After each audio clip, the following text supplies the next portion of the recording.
I put up that double staff video, and a lot of people made requests for more double staff videos, and I don't feel like I'm quite the right person, but I know the right person, and it's Banyan. So millions of viewers. This is Banyan. Banyan, this is millions of viewers at home. Hello, millions of viewers at home. And Banyan's going to take it from here. Thanks, Nick. These are 2 sticks. They're more fun than one, and I think more fun than 2 pairs of one pair of 4. What? Maybe not more than 2. Anyway, let's start with the basics, huh? The most important thing is to get a comfortable grip on your staff before you get started. So a lot of times, I think the 2 biggest mistakes people make when they're first starting staff spinning is, one, they really want to do the finger rolls. Everybody wants to sort of do the baton twirling finger roll. This to them looks like staff spinning. When you're wielding a fire staff, your fingers are kind of the weakest part of your hand. So I'd like it would actually make it a lot more consistent if we can all start holding the staff between the thumb and the first finger. I usually put a little piece of tape in the middle of my staff. It makes it easier for me to find the center when it's in the air. So yeah, I hold it lightly between the thumb and the first finger. And what happens is, when you start to rotate the staff, you know, when you're first getting started, you're going to have a pretty firm grip on it. With time, that firm grip will actually loosen up, and the staff will just start to pivot in the palm of your hand. Okay? So it's just a light little squeeze between the thumb and the first finger, and that makes a kind of clean plane happen automatically. Does that make sense? Okay. So, as I think Nick pointed out on one of his videos, it's really good at the beginning, or at all times actually, to have 2 different colors on your sticks, so you know kind of which end is which, and you can play with alternating. Come along, Mokasi!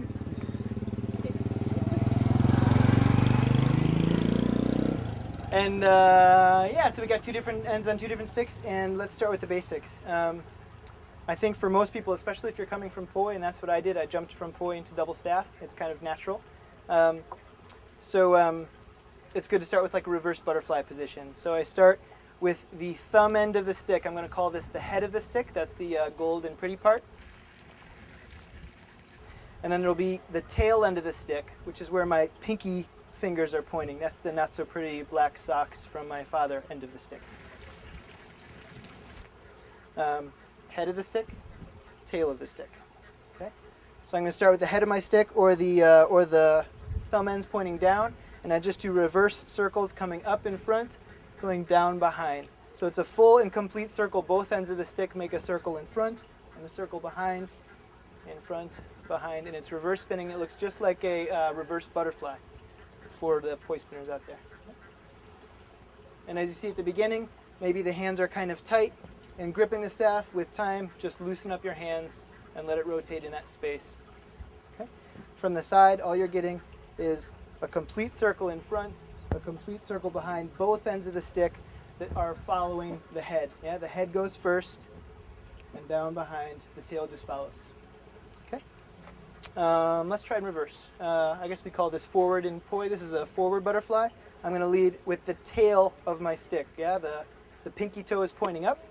I bring both of them from the outside in. I make the full circle in front and the full circle behind, full circle in front, full circle behind. Again, both ends of the stick are traveling together, but you're following the tail this time.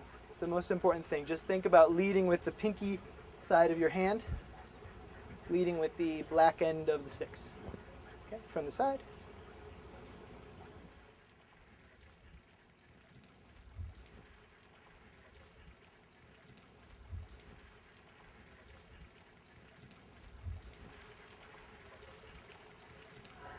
Sense? Okay, split time? Sure. Yep. Split Reverse, time? forwards, split time. Okay.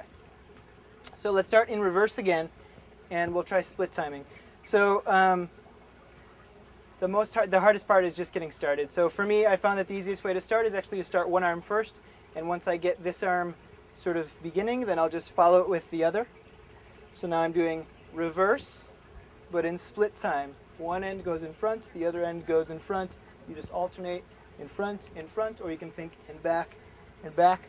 And again, you're trying to keep your planes parallel to the rice paddy or hallway or ribbons that you hang off your ceiling because you're addicted to clean planes, Nick.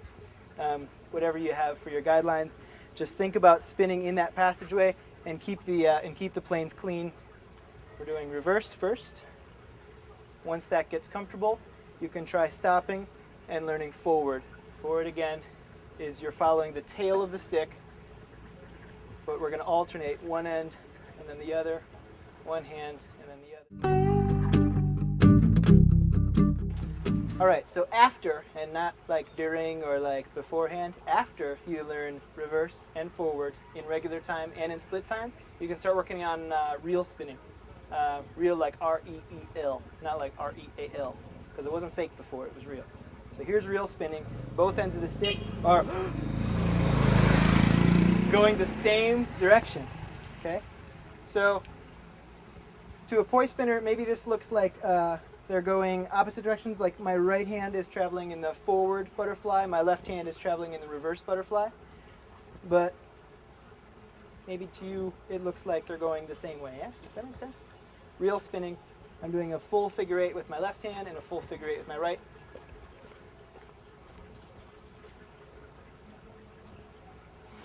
And as Nick says with the poi, you can just follow two ends of the stick in front of your toes and in front of your nose up top. Okay? Make sure that you learn one direction and then try the other. Again, you're sort of tracing out the path of your planes on the floor. I usually do it on the floor. It's easier for me to follow, but you can do it up top as well. If you're on the beach, you can draw two lines in the sand. You can use tape on the floor, whatever you have to do. But just try to keep your stabs following that same line. And you'll find the looser you hold your sticks, the easier that'll be. Okay, so now we can spin two directions, and we've got a whole bunch of ways that we can spin in two directions, which means we can start turning. So the idea behind a turn is that you just turn your body 180 degrees. The stabs don't stop spinning. They continue spinning the same direction. So to you, the stabs change direction, but to the audience member, they don't. So if I'm spinning, let's do this in this sort of warrior stance first, the reels. So I'm spinning both stabs forward, and all I do is I take one step, and I continue the stab spinning the same directions. I can take a step back, or I can take two steps at a time. 1, 2. 1, 2, 3.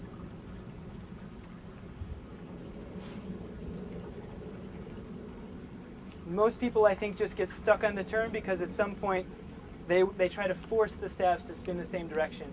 And so try to figure out if you're better at spinning forward or reverse, and make your movement follow that. Like you want to go from your most difficult move into your easiest move, like back to your home base position.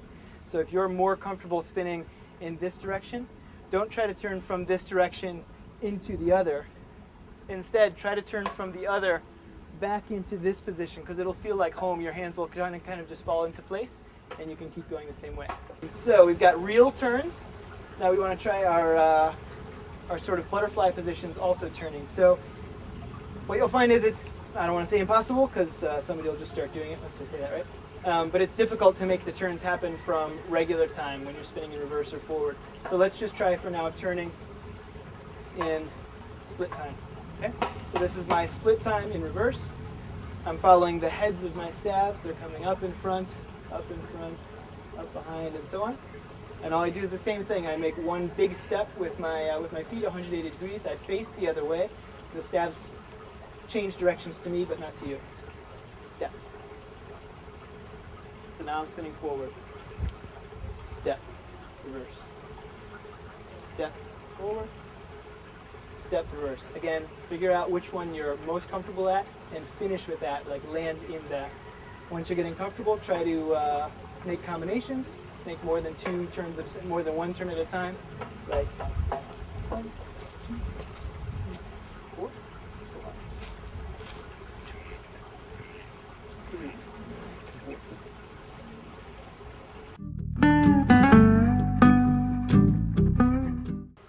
4. Half spinning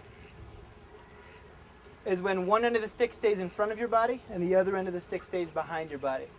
Okay? So in half spinning, instead of the entire stick making a big 8 in front and a big 8 behind, you can actually just follow half the stick, keep your hand down at your hip, and just let half of the staff come up in front and stay in front. From the side, you just have this. So the thumb end of my staff is in front of the body, the tail end of my staff is behind the body. They don't change. Right? A full figure 8, the way we started, both ends of the stick are in front and behind. In half spinning, they stay on the same side of the body. Okay? In reverse with both hands.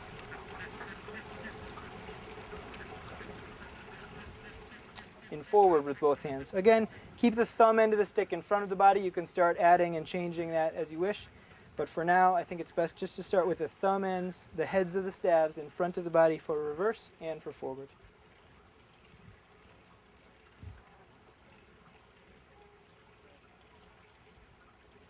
Again, you can start in regular time, and once you're comfortable, give it a try with split time. I think it's easiest for most people, again, to start with just one arm starts to move, the other one follows. Okay? 1, 2, 1, 2. This is forward, half spinning, with the heads of the stabs in front of the body. You can reverse. This is reverse spinning in split time. Just the heads of the staff come up in front of the body, the tails stay behind the body, from the side.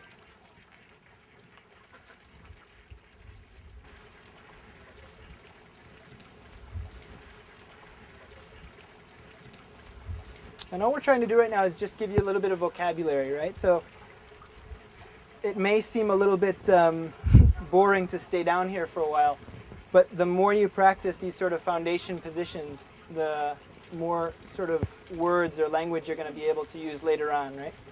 So I think half spinning is beautiful. I still do it all the time. It looks kind of basic at the beginning, but there's potential for a lot of really nice movement here, and we're going to start talking about stalls in a little while and how we can use combinations of them to make the other moves look really beautiful.